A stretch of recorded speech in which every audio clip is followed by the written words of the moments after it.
Hello students, आज फेरि हामीहरू न्युट्रिसन्स इन एनिमलको टपिक लिएर आइरहेको छौँ है। लेसन नम्बर 3 छ यो। हामीहरूले लेसन 1 मा पढ्यौँ इन्ट्रोडक्सन इन हेटरोट्रोपिक न्युट्रिसन्स, कसरी न्युट्रिसन्स हामीलाई अब्जर्भ गर्नुपर्छ भनेर त्यसको टाइप्सहरू पढ्यौँ होइन। त्यसमा हामीहरूले के पढ्यौँ भन्दाखेरि 4टा मोड हुन्छ है, इन्जेसन, डाइजेसनमा अब्जर्प्सन र के हुन्छ एसिमिलेसन्स, त्यहाँदेखि बादमा हुन्छ इजेसन्स। अनि हामीले के पढ्यौँ भन्दाखेरि एमोइभाको कसरी त्यसले हामीलाई खानालाई लिएर डाइजेस्ट गर्छ भनेर त्यसको बारेमा अलिकति पढ्यौँ होइन। लेसन नम्बर 2 मा के पढ्यौँ भन्दाखेरि हामीले त्यसरी नै ह्युमन बिङ्समा कसरी हुन्छ डाइजेस्ट गर्नुपर्छ भनेर माउथदेखि लिएर स्टोमकमा पुगेको थियौँ है। हामीहरू अब लेसन नम्बर 2 मा के पढ्यौँ भनेर चाहिँ अलिकति उयो गर्ने, रिक्याप गर्ने है। लेसन नम्बर 2 मा हामीले के गरेको थियो, part of digestive, lesson number 2 मा हामीले पार्ट अफ डाइजेस्टिभ सिस्टमहरू पढिरहेको थियो होइन। फङ्सन्सहरू के हो अनि त्यसले कसरी सर्भ गर्छ भनेर, राइट। सो हामीहरूले के पढ्यौँ, माउथबाट स्टार्ट हुन्छ भनेर पढ्यौँ। त्यहाँ एउटा स्टोरी थियो, दुईजना दिदीभाइको। चक्लेट केक थियो, चक्लेट केक खाइसकेर हामीले त्यो चक्लेट केकलाई ट्र्याक गर्दै जाँदै थियो कहाँ पुग्यो भनेर होइन।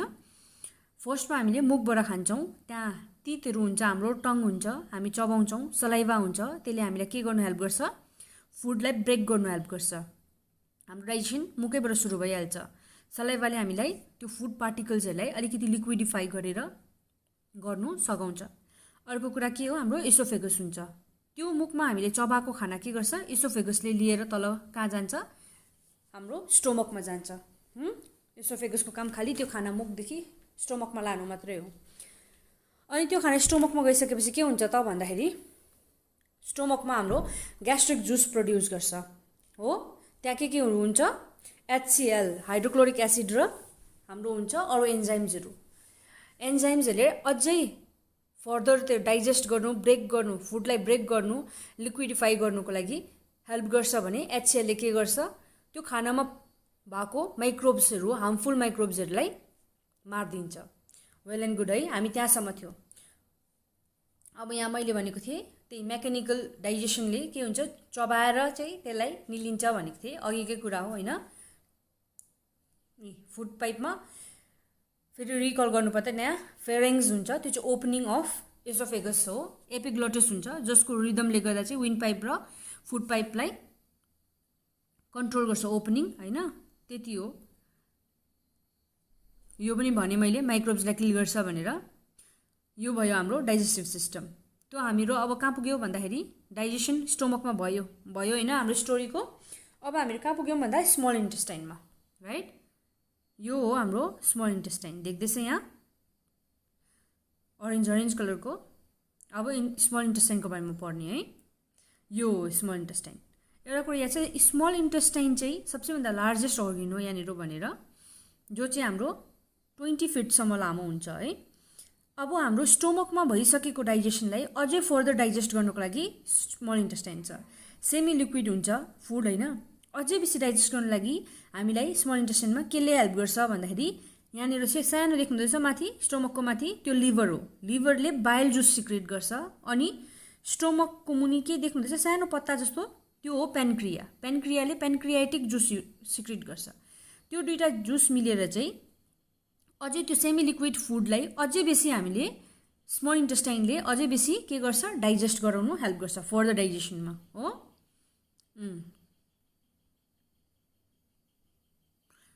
त्यति 20 फिट लामो हुनको कारणले गर्दा त्यो कोइल भएर बसेको हुन्छ, बुझ्दैछ। यहाँ liver produce bile juice which helps break down fats, whereas gall ब्ल्याडरले पनि गर्छ। I store the bile juice and send it to the small intestine, बुझ्दैछ। अनि पेनक्रियाले के गर्छ, पेनक्रियाटिक जुस सिक्रेट गर्छ। त्यहाँनिर धेरैवटा एन्जाइम्सहरू हुन्छ, त्यसले पनि डाइजेसनमै हेल्प गर्छ हो। अनि यो स्मल इन्टेस्टाइनको भित्र कस्तो हुन्छ भन्दा चाहिँ यहाँ नक्सामा देख्नुहुँदैछ तपाईँले, सानो अम्ला जस्तो त्यस्तो हुन्छ। त्यसलाई के भन्छ भन्दाखेरि भिलाइ भन्छ। त्यो भिलाइ चाहिँ के हो भन्दाखेरि चाहिँ त्यसले चाहिँ अब्जर्प्सनमा हेल्प गर्छ। अघि के थियो, डाइजेसनको भित्र हामीले अब्जर्प्सन र एसिमिलेसन पनि थियो होइन। यो भिलाइहरूले चाहिँ के गर्छ भन्दाखेरि चाहिँ डाइजेस्ट भइसकेको खाना जो चाहिँ बडीलाई चाहिन्छ त्यो चाहिँ लिन्छ, भिलाइजहरूले लिन्छ। त्यो सानो ब्लड भेसल्सहरू हुन्छ। मैले अस्ति भनेको थिएँ अस्तिको लेसन्समा कि ह्युमन बिङमा के हुन्छ भन्दा ब्लडले चाहिँ ट्रान्सपोर्टेसनको हेल्प गर्छ भनेको थिएँ कि थिएन, ट्रान्सपोर्ट गर्नु हाम्रो डाइजेस्ट भएको खानालाई ट्रान्सपोर्ट गर्ने काम ब्लडले गर्छ। अनि यो भिलाइजहरूको टुप्पो टुप्पोसम्म चाहिँ एकदमै सानो सानो ब्लड भेसल्सहरू आएको हुन्छ जसले चाहिँ पचेको खानालाई चुस्नुमा हेल्प गर्छ, अब्जर्भ गर्नु, चुसेर राख्नु भनेको अब्जर्भ गरेर राख्नुमा हेल्प गर्छ। देख्दैछ भिलाइको यत्रो लामो हुन्छ, यो चाहिँ ठाउँ लामो हुन्छ, ठाउँ धेरै भएको कारणले गर्दा धेरै अमाउन्ट अफ चाहिएको न्युट्रिनहरू त्यसले चुसेर राख्नु सक्छ हो। अनि लामो भएको कारणले गर्दा धेरै समय पाउँछ त्यो चाहिएको कुराहरूलाई तान्नुको लागि, बुझ्दैछ। ब्लड भेसल्सहरू हुन्छ भन्दैछ। अनि त्यहाँबाट चाहिँ तानेर चाहिँ अरू अरू अर्गेन्सहरूमा त्यो हामीलाई पुर्याउँछ हो, भेरियस अर्गेन्सहरूमा पुर्याउँछ। अब क्विक चेक हाम्रो यहाँनिर फिल इन द ब्ल्याङ्क्समा dash dash from liver and dash dash from the pancreas are mixed with the food अरे हो।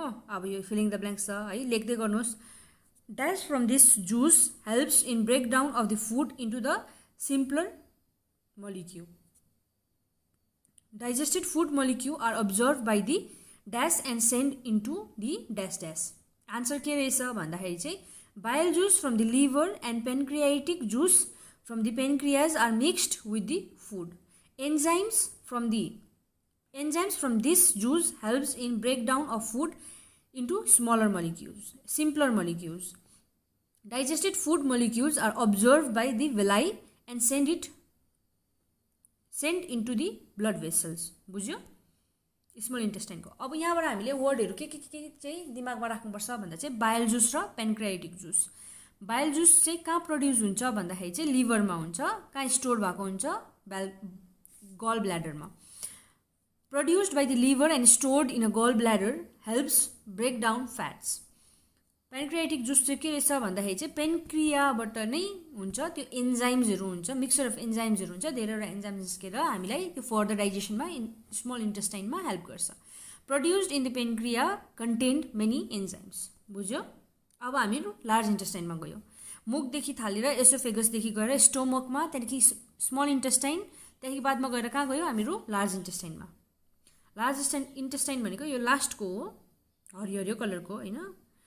अब अनडाइजेस्टेड फुडमा हामीले अनडाइजेस्टेड मटेरियल हुन्छ, स्मल इन्टेस्टाइनबाट पनि तानेर पनि सकिएको लास्टको मटेरियल चाहिँ त्यहाँ जान्छ है। खाना चाहिँ त्यहाँ चाहिँ के गर्छ भन्दाखेरि चाहिँ अलिकति पनि खाना वेस्ट नहोस्, अलिकति पनि हाम्रो न्युट्रिन्सहरू बडीलाई छोडेर नजाओस् भनेर चाहिँ लार्ज इन्टेस्टाइनले ख्याल राख्छ। त्यो चाहिँ उब्रेको पानीहरू हुन्छ जिउबाट, त्यो उयसमा खाएको कुरामा त्योहरू अलिअलि मिनरल्सहरू उब्रेको सबै चाहिँ के गर्छ भने लार्ज इन्टेस्टाइनले तान्छ। I absorb water and mineral from the undigested food.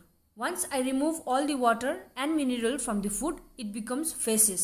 My friend, the anus can now excrete the feces. Feces भनेको लास्टमा सकिएको कुरा निस्केर जान्छ एनसबाट। अब फेरि क्विक चेक हाम्रो लार्ज इन्टेस्टाइनको बारेमा। In the large intestine dash and dash are reabsorbed from the undigested food. The undigested food now becomes dash, which is excreted from the dash. के हो आन्सर? आन्सर चाहिँ in the large intestine water and minerals are reabsorbed from the undigested food. The undigested food now becomes feces, which is excreted from the anus. अब हु am I, अब यहाँ answer खेल्नु ल एकछिन। अब तपाईँहरूले अघिदेखि पढेको है, माउथदेखि थालेको हु एम आई भन्दा चाहिँ म एउटा सानो सेन्टेन्स पढ्छु, तपाईँहरू सोच्नुहोस्, स्लाइड चेन्ज गर्छु, आन्सर आउँछ, राइट हुन्छ कि तपाईँहरू रङ हुन्छ हेरौँ ल। हु एम आई छ होइन। I push the food into the stomach through a special rhythmic motion. Who am I के होला यो? ओके, के रहेछ? इसोफेगस अथवा फुड पाइप। राइट भयो तपाईँहरू। Okay, now the other who am I. I am over 20 feet long and I help in absorption of food. Who am I? यो त सजिलो छ। ओके, यसको आन्सर स्मल इन्टेस्टाइन। अब next who am I. My muscles are constantly working to mix food. Sometimes I make growling sound when I am empty. Who am I? That is stomach. गुरगुर गुरगुर गर्छ बुढी भने नि मैले अस्ति. The other who am I is I make sure nothing useful left. Sorry, I'll start again. I make sure nothing useful get wasted. I absorb water and leftover nutrient. Who am I? अहिले भर्खर पढेको यो त. यो हाम्रो large intestine. I excrete the waste undigested food. Who am I? That is anus. अब भयो summary सबैको अलिकतिहरू है. अब हामीले मुखबाट थाल्नुपर्छ. डाइजेसन कहाँदेखि सुरु हुन्छ? मुख अथवा त्यसलाई बक्कल क्याभिटी पनि भन्छ हैन. फुड त्यहाँदेखि एन्टर गर्छ. मुखमा हाम्रो दाँतले चबाउँछ. त्यहाँ सलाइभा हुन्छ. सलाइभाले अझै पेस्ट बनाउँछ खानालाई. स्टार्च हुन्छ खानामा. त्यो स्टार्चलाई स्मल स्मल मलिक्युल भनेको मतलब ग्लुकोजमा कन्भर्ट गर्छ. त्योलाई अब के गर्छ भने एसोफेगसले फेरेङ्क्सको थ्रु हाम्रो फुड पाइपबाट स्टोमकमा लान्छ. त्यो स्टोमकमा गएपछि के हुन्छ भने स्टोमकमा ग्यास्ट्रिक जुसले मजाले मिक्स गर्छ. ग्यास्ट्रिक जुसमा के हुन्छ? हाइड्रोक्लोरिक एसिड अनि एन्जाइम्स हुन्छ है. हाइड्रोक्लोरिक एसिडले के गर्छ भन्दाखेरि हामीले खानासँगै खाएको माइक्रोब्सहरू माइक्रो अर्गानिजम्सहरू जुन चाहिँ हार्मफुल हुन्छ हाम्रो बडीको लागि त्यसलाई मारिदिन्छ. अनि अरू एन्जाइम्सहरूले त्यो फुडलाई अझै बेसी डाइजेस्ट गराउने काम गर्छ. त्यहाँदेखि सेमी डाइजेस्टेड फुड कहाँ जान्छ? त्यहाँदेखि आधी liquid semi liquid food small इन्टेस्टाइनमा जान्छ. स्मल इन्टेस्टाइनमा कसले हेल्प गर्छ भन्दाखेरि हाम्रो लिभरको जसले चाहिँ बाइल जुस बनाएको हुन्छ गल ब्ल्याडरमा स्टोर हुन्छ त्यो र पेन्क्रियाटिक जुस जहाँ एन्जाइम्सहरू हुन्छ त्यो दुईवटा गएर स्मल इन्टेस्टाइनलाई पनि हेल्प गर्छ कि फर्दर त्यसलाई डाइजेस्ट गरोस् भनेर. डाइजेस्ट भइसकेपछि स्मल इन्टेस्टाइनमा धेरैवटा भेलाइहरू भन्ने हुन्छ. सानो अम्ला खालको फिङ्गर लाइक प्रोजेक्सन हुन्छ. त्यसले के गर्छ? मिनरल्सहरू न्युट्रिन्सहरू जति पनि छ हाम्रो खानामा त्यो सबै तान्छ है. त्यो तानिसकेपछि अब सकिएको अनडाइजेस्टेड फुड कहाँ जान्छ भन्दा लार्ज इन्टेस्टाइनमा जान्छ. लार्ज इन्टेस्टाइनले के गर्छ? उसले उब्रेको छ भने पनि कतिवटा मिनरल्सहरू अनि वाटरहरू त्यो अनडाइजेस्टेड फुडको सबै तान्छ लार्ज इन्टेस्टाइनले. अनि चाहिँ के गर्छ? फेसेसको थ्रु फेसेस बनाएर त्यसलाई चाहिँ एनसको थ्रुबाट एक्सक्रिट गरिदिन्छ. अब एउटा सानो video.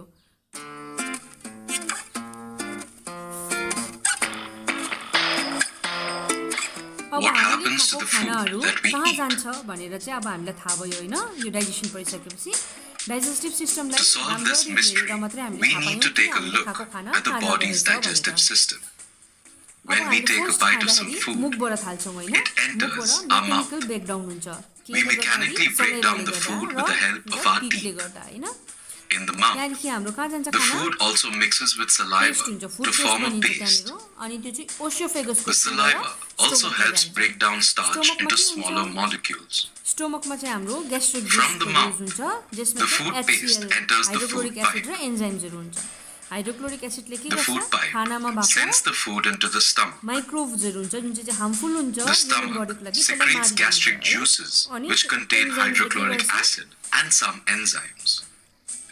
The hydrochloric acid kills any harmful microbes that might be present in the food. अझै मजाले डाइजेस्ट नभएको चाहिँ के The गर्छ? stomach muscles help in mixing the food small further. इन्टेस्टाइनमा जान्छ. स्मल इन्टेस्टाइनमा के After गर्छ mixing with the gastric juices, the food becomes semi-liquid in form. एन्जाइम्सहरू bile juice From the stomach, हाम्रो गल the food ब्ल्याडरमा enters the small intestine. त्यो गल ब्ल्याडरमा बसेको चाहिँ के हुन्छ In the small भन्दाखेरि चाहिँ intestine, the food जान्छ mixes स्मल with इन्टेस्टाइनमा. pancreatic अनि juices पेनक्रियाबाट from the pancreatic juice pancreas जान्छ. and bile बाइल juice जुसले चाहिँ from the फ्याटलाई liver. This बिल्याउने helps काम in गर्छ further भने अरू digesting the एन्जाइमले food. अझै अरू फुड मिनरल्सहरूलाई The मजाले small डाइजेस्ट intestine गराउने काम is गर्छ. over 20 डाइजेस्ट feet long, भइसकेपछि के and गर्छ it helps small in the इन्टेस्टाइनले absorption उसको of भित्र food. एउटा भेलाइ भन्ने finger like Once it leaves structure the हुन्छ small है. intestine, त्यसले चाहिँ the सबै digested अब्जर्भ food गर्छ न्युट्रिन्टहरू enters the जति पनि large हामीले खाएको intestine. खानाबाट पाएको हुन्छ.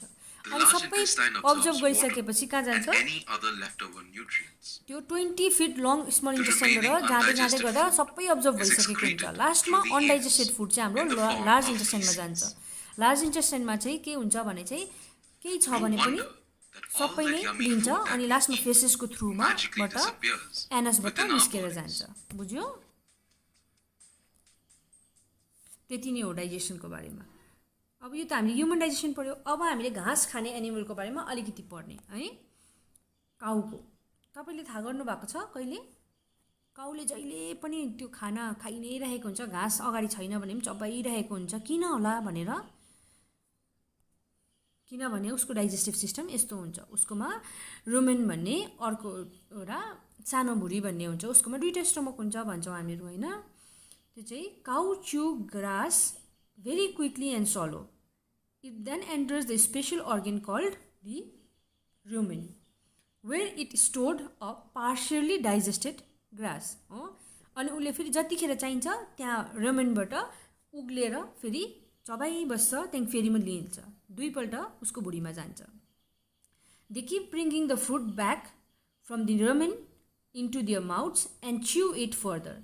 This is why cows are continuously chewing even if they aren't eating.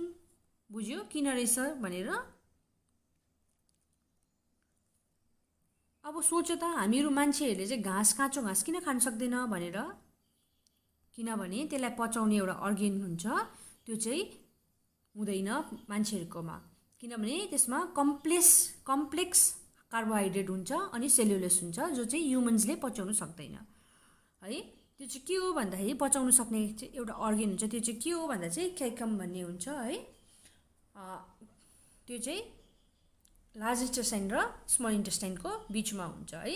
त्यसमा चाहिँ यस्तो खालको एन्जाइम्सहरू हुन्छ जसले चाहिँ त्यस्तो कम्प्लेक्स अमाउन्ट अफ सेल्युलोसहरूलाई चाहिँ ब्रेक गर्ने एन्जाइम्सहरू राखेको हुन्छ। अब तपाईँहरूलाई होमवर्क कि ह्युमन डाइजेस्टिभ सिस्टम्सको बारेमा नोट बनाउने अनि ब्युटिफुल्ली ड्र गरेर ल्याउने है। तपाईँहरूले आफ्नो लागि नोट बनाउने। आजको 3rd लेसन पनि यहीँ सक्यो। यो सँगै हाम्रो न्युट्रिसन इन एनिमल पनि च्याप्टर सकिन्छ। अब हामीहरू च्याप्टर 3 थाल्नुपर्छ। Have a good day.